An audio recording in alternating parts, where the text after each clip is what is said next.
때론 살면서 내 자신의 한계를 느낄 때가 있지 않습니까? 야, 내가 이것밖에 안 되나? 내 믿음이 이 정도밖에 안 되나? 때론 내가 믿음으로 사는가 싶다가도 어느 순간 보면 나는 믿음의 사람이 아닌 마치 세상 믿음 없는 사람처럼 저들보다도 더 근심하고 걱정하고, 걱정이 가득할 때 내 마음의 상태를 보면 어느새 하나님 말씀 앞에서도 의심의 사람으로 그렇게 서 있는 우리 자신을 발견하지 않습니까? 여러분, 그럴 때 어떤 마음이 드시냐 이 말이죠. 내가 예수 믿은 지가 벌써 언젠데, 내가 예수 신앙생활 한 지가 벌써 얼마는 데인데, 세상 일도 이 정도 한 분야에 오래 있어 왔다면 소위 전문가라고 하는 그런 소리를 들을 텐데, 왜 나는 아직도 신앙생활에 있어서 전문가가 되지 못하고 늘 수십 년을 신앙생활 했음에도 불구하고 늘 아마추어처럼 그저 넘어지고 자빠지고 이리저리 마음이 흔들릴까? 이런 내 자신의 한계를 느낄 때 도리어 내 믿음은 무엇인가라는 회의감까지 들기도 하지 않느냐라는 거예요. 왜 이렇게 오래도록 신앙생활을 하면서도 언제나 우리의 고난 앞에, 세상 유혹 앞에 좀 달인이 될 만도 한데도 언제나 그렇듯 고난을 만나면 늘 두렵고요, 세상 유혹이 내게 엄습해 오면 우리의 마음이 늘 흔들리며 사는가 이 말이에요. 왜 그럴까요? 왜 우리 마음이 자꾸만 흔들리며 사는 걸까 이 말이죠. 저는 오늘 이 저녁에 이 문제를 가지고 우리 성도님과 함께 고민해 보고 싶은 거예요. 성도 여러분, 사실 성경의 역사를 봐도요, 그 누구도 완벽한 신앙인은 없는 것 같습니다. 사람들은 늘 고난 앞에 두려움이 많고요, 또 세상 유혹 앞에 괜히 마음이 흔들리며 사는 것을 보게 돼요. 특히 오늘 본문의 배경이 되는 남유다 백성들을 보면 그래도 그들은 북이스라엘 사람들보다는 좀 더 신앙적으로 살던 사람 아닌가 이 말이죠. 그런데 이들 역시 왜 그리도 아마추어처럼 넘어지고 자빠지고 이리저리 흔들리며 사는지, 남유다 백성들 역시 믿음으로 승리하며 살기보다는 늘 두려움에 떨고, 그러다가 신앙이 흔들리고, 그러다가 이를 그르치는 일들이 얼마나 많았는지 몰라요. 오늘 본문의 배경을 봐도 그렇습니다. 남유다는 결국 여러분 바벨론에 의해서 멸망하지요. 이때 바벨론의 느부갓네살 왕이 유다의 귀족 출신인 그다랴를 유다의 총독으로 세워서 유다를 관할하도록 했습니다. 그러니까 이방 왕이 유다의 왕을 세운 거랑 마찬가지예요. 그런데 그 유다의 총독 그다랴가 유다를 잘 다스림으로써 점점 안정을 취해가자 남유다 옆에 있던 암몬 왕이 불안해지기 시작한 거예요. 유다가 안정을 찾자 이방 왕 암몬이 불안해지기 시작했다 이 말이에요. 그런데 또 공교롭게도 그때 암몬으로 망명해 있던 유다의 왕족 출신인 이스마엘이라는 자가 있었어요. 이스마엘이라는 자가 있었는데 이 암몬 왕이 이스마엘을 꼬여서 전 남유다를 다스리는 저 귀족 출신 그다랴 총독 내가 가서 죽여라 이 말이에요. 죽여라. 그래서 살해를 모여요. 결국 이스마엘이 남유다의 총독 그다랴를 죽입니다. 이 사실을 유다의 군대 장관이 알게 돼요. 군대 장관 요하난이라는 사람이 있었는데 그 요하난이 그다랴의 살해함을 이스마엘이 했다는 것을 알고서 이스마엘을 죽이고자 쫓아간 거예요. 이에 이스마엘이 요한나가 쫓아온다는 소리를 듣고 겁이 나서 다시 암몬으로 도망쳐 가버립니다. 문제는 이때부터 문제가 생긴 거예요. 무슨 문제가 생겼느냐? 예레미야 41장 18절에 보세요. 18절에 보면 이는 느다냐의 아들 이스마엘이 바벨론의 왕이 그 땅을 위임한 아히감의 아들 그다랴를 죽였으므로 그들이 갈대아 사람을 두려워함이었더라. 여기서 그들은 누구인가 하면 요하난과 그를 따르는 군사들을 말해요. 요하난과 그를 따르는 군사들이, 저 이스마엘이 바벨론 왕이 세운 총독 그다랴를 살해했으니까 이제는 바벨론 왕이 가만히 있지 않을 거다. 바벨론 왕이 이제 다시 유다를 침략해 올 거다. 그리고 우리를 다 죽일 거다. 그렇게 생각한 거예요. 그래서 요하난과 그의 부하들이 자신들의 살 길을 결정하는데, 자신들의 살 길을 어떻게 결정하는가 하면 우리가 애굽으로 도망치자. 애굽으로 도망치자 이 말이에요. 예레미야 41장 17절을 보세요. 17절에 보면 이런 말씀이 있어요. 애굽으로 가려고 떠나 베들레헴 근처에 있는 게롯 기맘에 머물렀다라고 말해요. 애굽으로 도망쳐야 되겠다고 생각하고 이들은 실제로 애굽으로 가려고 떠난 거예요. 그러다가 베들레헴 근처에 있는 게롯 기맘에 머무르게 된 거예요. 다시 말하면 지금 이들은 애굽으로 가고 있어요. 그런 와중에 그래도 이들이 신앙인이더라 이 말이에요. 신앙인이더라. 이들이 선민이에요. 애굽으로 가기 전에 그래도 예레미야 선지자가 계시니까 예레미야 선지자에게 찾아가서 마지막으로 간절히 하나님 앞에 기도해달라고 그렇게 요청합니다. 그러면서 예레미야 선지자에게 하는 말, 예레미야 42장 3절을 보세요. 3절에 보면 이들이 이렇게 당부합니다. 당신의 하나님 여호와께서 우리가 마땅히 갈 길과 할 일을 보이시기를 원하나이다. 이들이 여러분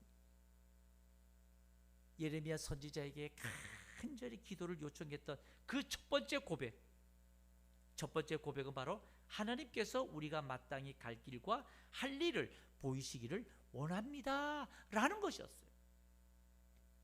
하나님이 우리의 갈 길을 보이시기를 원합니다. 여러분 이 고백을 보면 역시 하나님 백성들의 고백이 아닙니까?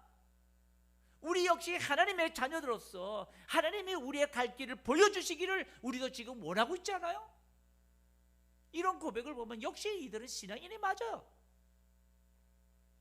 또 이 요하난과 그의 백성들이 예레미야 선지자에게 또 간절히 고백한 말이 뭔가 하면 예레미야 42장 5절이에요. 5절에 보게 되면 그들이 예레미야에게 이르되 우리가 당신의 하나님 여호와께서 당신을 보내사 우리에게 이르신 모든 말씀대로 행하리이다 라고 말해요.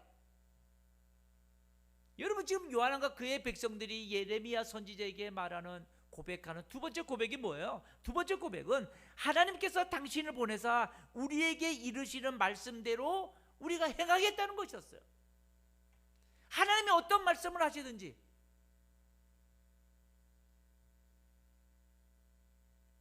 예레미야 선지자로 하여금 말씀하시는 그 말씀 우리가 행하겠다는 거예요. 이 역시 이들은 신앙이라는 것을 확인해 주고 있는 거죠. 하나님 말씀하옵소서, 내가 하나님 그 말씀대로 행하겠습니다 고백하고 있는 이 신앙의 고백이에요. 이뿐만이 아닙니다. 이뿐만이 아니라 또 이들은 예레미야 선지자에게 또 간절히 고백해요. 예레미야 42장 6절에 보세요. 6절에 보니까 그의 목소리가 우리에게 좋든지 좋지 않든지를 막론하고 순종하려 함이라. 여러분 이들의 세 번째 고백이 뭐예요? 하나님의 응답의 말씀이 좋든지 좋지 않든지 무조건 뭐 하겠다고요? 순종하겠다는 거예요. 순종하겠다는 거예요. 참 신앙인이 맞아요. 하나님이 어떤 응답을 하시든 그것이 좋은 응답이든 안 좋은 응답이든 내가 그대로 순종하겠습니다. 신앙인의 고백이 맞아요. 성도 여러분, 지금 요하난과 그의 백성들이 하나님 앞과 선지자 앞에 간절한 마음으로 기도 요청을 하면서 그들이 한 고백 세 가지가 뭐예요? 지금 이 세 가지 고백을 간추려 보면 이렇습니다. 첫째는 뭐예요? 하나님께서 우리가 마땅히 갈 길과 할 일을 보이시기를 원합니다. 두 번째는 뭐예요? 하나님께서 이루시는 말씀대로 내가 행하겠습니다. 세 번째는 뭐예요? 하나님의 응답의 말씀이 좋든지 좋지 않든지 무조건 뭐 하겠다고요? 순종하겠다는 거예요. 그런데 성도 여러분, 만약 저와 여러분이 이 고백을 했다고 한다면, 여러분 이 고백을 하면서도 뭔가 모르게 이 가슴에 턱 걸리는 거 없어요?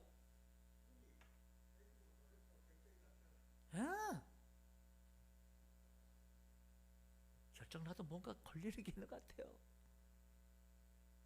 뭔가 급할 때 간절히 이렇게 하나님 앞에 다 고백했는데, 고백하고 난 뒤에 뭔가 이 고백이 마음에 찝찝한 부분이 있지 않냐 이 말이에요. 제가 왜 이런 질문을 드리는가 하면, 지금 요한안과 그의 군사들은 매우 긴박한 상황이에요. 이미 애굽으로 떠나기로 결심하고서 실제로 애굽으로 향하여 떠나는 자들입니다. 그런 와중에 예레미야 선지자에게 기도를 요청했던 거예요. 그만큼 긴박한 상황, 지체할 수 없는 형편이었죠. 근데 참 이상해요. 왜 이상한가 하면 하나님의 응답하심이 좀 이상해요. 어떻게 이상한가? 예레미야 42장 7절을 보세요. 예레미야 42장 7절을 보면 이렇게 시작합니다. 10일 후에 여호와의 말씀이 예레미야에게 임했다라고 말해요. 여기 보면 여러분, 요한왕과 그의 백성들은 한시가 급해요. 한시가 급한데 하나님의 말씀이 예레미야에게 며칠 만에 응하였다고요? 10일 후에. 10일 후에. 열흘 만에. 성도 여러분, 이 말씀을 보면 좀 이상하지 않습니까? 왜 하나님께서 이렇게 긴박한 상황에서 왜 즉각적으로 응답하지 아니하시고 10일을 기다리게 하셨을까? 이 말이에요. 10일을 기다리게 하셨을까? 우리는 오늘도 여러분 수없이 하나님 앞에 엎드려 기도하고 있습니다. 그래서 우리는 하나님의 응답과 역사의 관계 속에 지체되는 것이 얼마나 고통스러운지 초조한지를 너무나 잘 알고 있어요. 우리는 오늘 또 수없이 기도 생활하면서 느끼는 이 긴박한 마음 우리 너무나 잘 알고 있어요. 그러니 더더욱 질문되는 거예요. 왜 하나님께서 이 긴박한 상황 속에 10일 후에 응답하셨을까? 왜 성경은 10일 후에 여호와의 말씀이 예레미야에게 임했다고 기록할까? 물론 우리는 왜 하나님께서 10일 후에 응답하셨는지 우리는 그 이유를 알 수는 없습니다. 우리는 그저 여러분 기다리게 하실 때에는 인내하며 기다리는 방법밖에 없는 줄 알아요. 그런데 성도 여러분, 오늘 본문을 보면서 하나님께서 10일 후에 응답하신 데에는 그 이유가 있는 듯하다 이 말이에요. 왜냐하면 이제 이 예레미야가 열흘 만에 하나님의 응답의 말씀을 받고서 요한안과 그의 백성들을 다 불러 모읍니다. 그리고 하나님이 이렇게 응답하셨다라고 이제 이들에게 다 전해요. 그것이 예레미야 42장 10절 말씀이에요. 10절에 보면 이렇습니다. 보세요. 너희가 이 땅에 눌러앉아 산다면 내가 너희를 세우고 헐지 아니하며 너희를 심고 뽑지 아니하리니. 열흘 후에 알려진 하나님 응답의 메시지는 너희가 이 땅에 눌러앉아 산다면, 여러분 이 말씀의 의미가 뭐예요? 애굽으로 가라는 거예요? 가지 말라는 거예요? 가지 말라는 거예요. 너희가 이 땅에 눌러앉아 산다면 내가 너희를 세우고 헐지 아니하며 너희를 심고 뽑지 않겠다. 여러분 이 말은 애굽으로 가지 말라는 거예요. 그리고 약속의 땅인 이 가나안에서 살라는 거예요. 그러면 너희를 세우고 헐지 아니하며 너희를 심고 뽑지 아니하겠다라고 하나님께서 응답하셨습니다. 열흘 만에. 뿐만 아니에요. 예레미야 42장 11절을 보셔요. 11절에 보면 또 이렇게 말씀합니다. 하나님께서 너희는 너희가 두려워하는 바벨론의 왕을 겁내지 마라. 내가 너희와 함께 있어 너희를 구원하며 그의 손에서 너희를 건지리니 두려워하지 말라라고 말씀하셨어요. 지금 요하난과 그의 백성들은 바벨론 왕이 두려워서 애굽으로 지금 도망치려고 하는 거예요. 그런데 하나님께서 열흘 만에 응답하신 것은 뭔가 하면 너희들이 두려워하는 그 바벨론 왕 두려워하지 말라는 거예요. 왜냐? 내가 너희와 함께 있어 너희를 구원하겠다는 거예요. 그 바벨론의 손에서 내가 너희를 구원해 건지겠다는 거예요. 그러니까 두려워하지 말라는 것이었어요. 성도 여러분, 하나님께서 이 정도로 이들을 위해서 일하시겠다라고 말씀하셨다면 여러분, 이것은 엄청난 응답이요, 엄청난 축복 아닌가요? 근데 성도 여러분, 이 엄청난 하나님의 응답의 말씀에도 왠지 모르게 여러분들의 마음에 탁 걸리는 거 있지 않나요? 혹시? 아마 요한과 그의 백성들도 열흘 만에 이들에게 말씀을 전하시는 하나님의 응답의 메시지를 들으면서도 뭔가 마음에 탁 걸리는 게 있다 이 말이에요. 뭔가 마음에 탁 걸리는 게 있어요. 여러분, 그게 뭘까요? 제가 왜 이렇게 자꾸 뭔가 마음에 걸리는 게 있지 않냐고 물어보는 이유를 아십니까? 여러분, 조금 전에 요한과 그의 백성들이 어떤 마음으로 예레미야 선지자에게 간절히 기도 요청했나요? 그 요청한 것을 보면 세 가지예요. 첫째는 뭐예요? 하나님께서 우리가 마땅히 갈 길과 할 일을 보이시기를 원합니다. 둘째는 뭐예요? 하나님께서 이루시는 말씀대로 행하겠다는 것이었어요. 셋째는 하나님의 응답의 말씀이 좋든지 좋지 않든지 무조건 뭐 하겠다는 거예요? 순종하겠다는 것이었어요. 문제는 이렇게 고백은 했어요. 그런데 이 세 가지 중에 뭔가 마음에 턱 걸리는 것, 혹시 세 번째 거 아닐까요? 하나님의 응답의 말씀이 좋든지 좋지 않든지 무조건 순종하겠다. 다급할 때는 할 수 있어요. 그래, 그 다급함이 끝나면 이거 후회하지 않을까요? 정말 우리 인간들이 무조건 그 응답이 좋든지 좋지 아니하든지 무조건 그 하나님 말씀이라고 순종할까요? 정말 자신들에게 좋지 않은 응답의 메시지라도 전해진다면, 정말 내가 원하지 아니하는 하나님의 응답의 메시지를 듣는다면 이들이 정말 무조건 순종할까라는 거예요.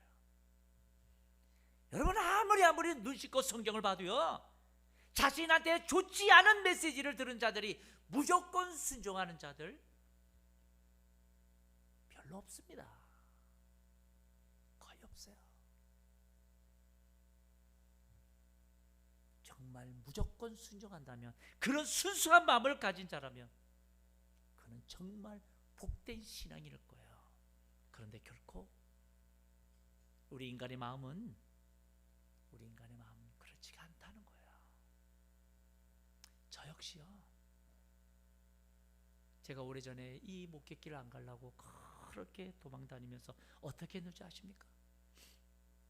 제가 직장 다니면서도 새벽마다 새벽 예배를 나가요. 얼마나 하나님 앞에 불순종하는 것이 괴로웠는지요.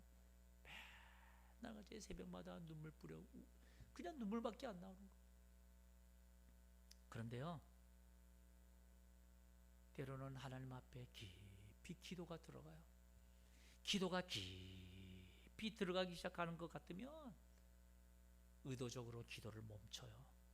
왠 줄 아세요? 기도를 깊이 하면 하나님께서 혹이라도 삼려라, 너희 길 빨리 가야지, 너 이제 순종하고 빨리 손들고 가야지, 그렇게 말씀하실까봐 기도가 깊이 들어가기 시작하면 의도적으로 기도를 멈춰요.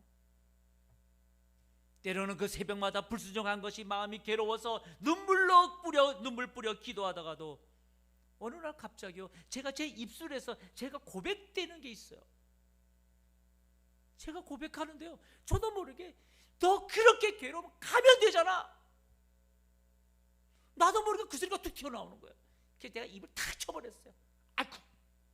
아유 하나님, 그게 아니라요, 그리고 그날 빨리 왔어요, 집에.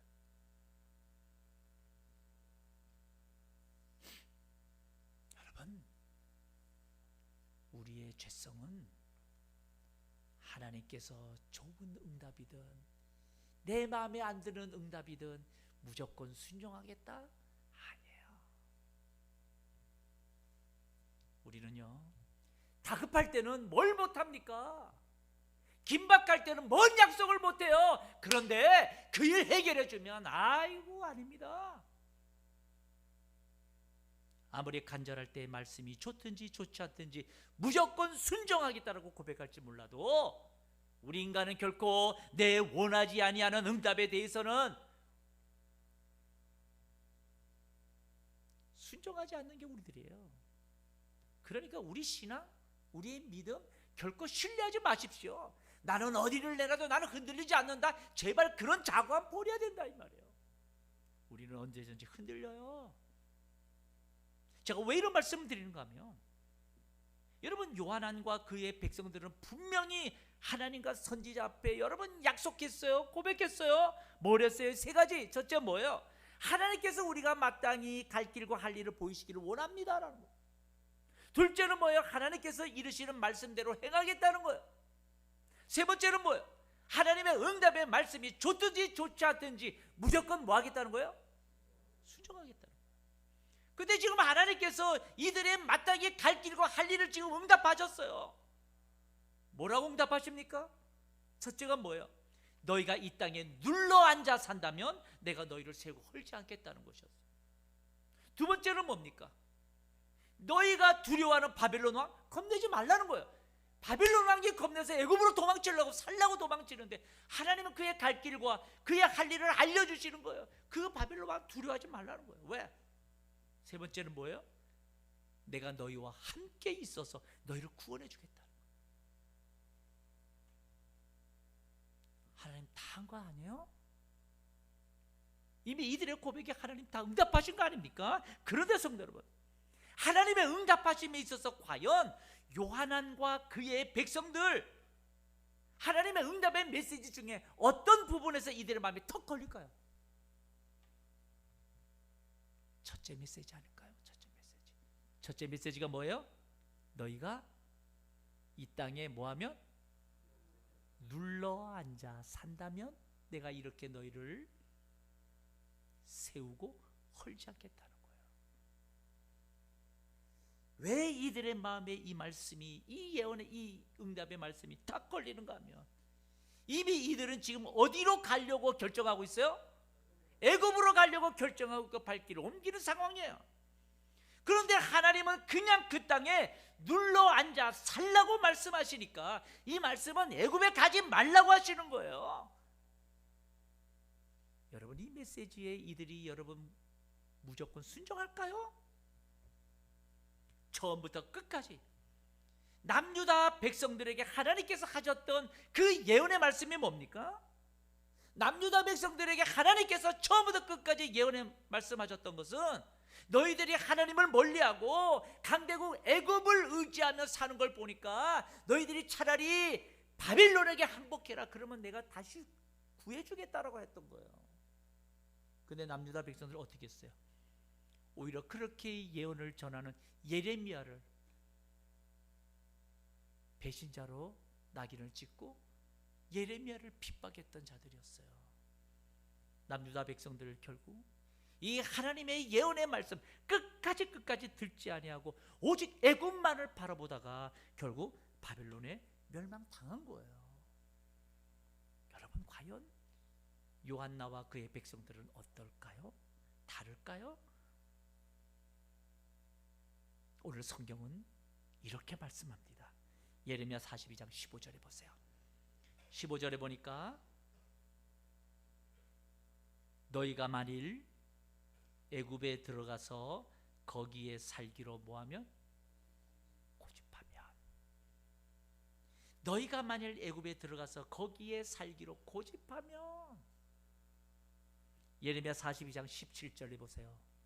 17절에 보면 무릇 애굽으로 들어가서 거기에 머물러 살기로 뭐하는?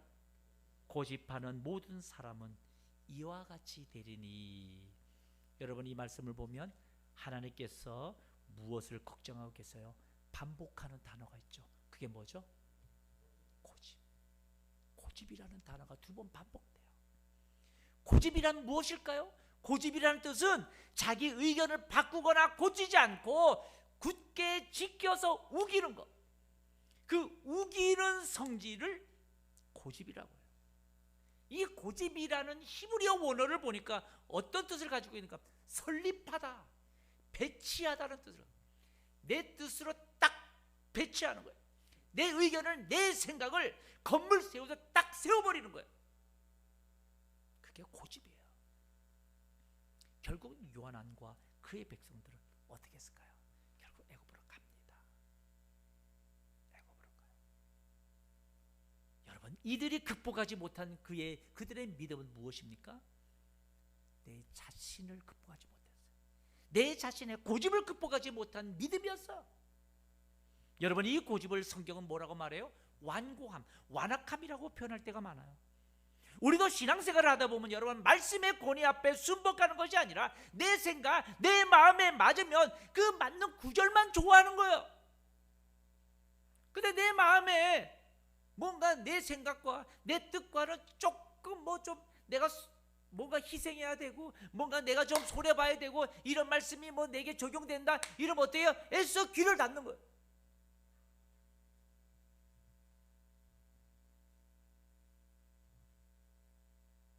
그건 진정 하나님 앞에 순종하는 자의 모습은 아닌 거죠. 정말 우리 하나님이 원하시는 것이 뭘까요? 많은 사람들이 여러분 이 세상의 문제를 두려워합니다. 많은 생사람들이 이 세상의 고난과 환난과 내 인생의 그 어려움 앞에 이것을 두려워하는 거예요. 신앙인들도 여러분 오래도록 신앙생활을 해서 믿음에는 전문가가 되는 것 같아도 여러분 늘 두려운 일을 만나면 여러분 늘 두려워하는 거예요. 우리는. 그런데 중요한 것이 뭐예요? 그 두려움 앞에 하나님과의 만남을 결단하지 못하고 머뭇거리면 안 된다. 그럼 어떻게 돼요? 기도도 깊이 하려고 하면 멈춰. 하나님 내 원하는 거 하라고 하면 어떻게 하지? 나 이 길 가기 싫어 죽겠는데 하나님 이 길 가라고 하면 어떻게 하지? 미리 그걸 생각하고서 방어적으로 사람이 되는 거예요. 하나님은 여러분 끝까지 기다리셔요.